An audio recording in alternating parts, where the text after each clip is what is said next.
आता एक मोठी बातमी आहे। मुस्लिम समाजाची 100% मतं काँग्रेसला मिळाली, त्यामुळे माझा पराभव झाला असं प्रकाश आंबेडकर म्हणाले। मुस्लिम मतं मला मिळाली असती तर माझा विजय झाला असता असंही त्यांनी म्हटलं। तुम्हाला मतं मिळत होती तेव्हा चांगलं होतं, आता मिळत नाही म्हणून चुकीचं म्हटलं जातंय, असा पलटवार मात्र यावर विजय वडेट्टीवार यांनी केला।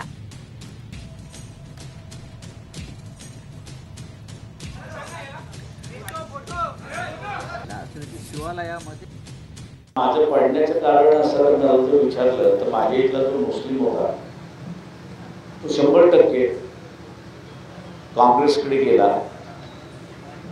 आता 100% काँग्रेसमध्ये गेल्यामुळे मी पडलो।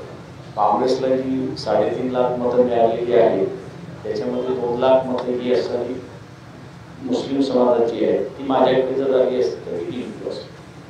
प्रकाश आंबेडकर म्हणतात की मुस्लिमांचं जे वोट होतं ते सगळं काँग्रेसला गेलं, त्यामुळे माझा पराभव झाला। असंही त्यांना मिळत होते त्यावेळेस आनंद होता, दुसरीकडे गेले की त्यांना दुःख झालं असेल तर स्वाभाविक आहे।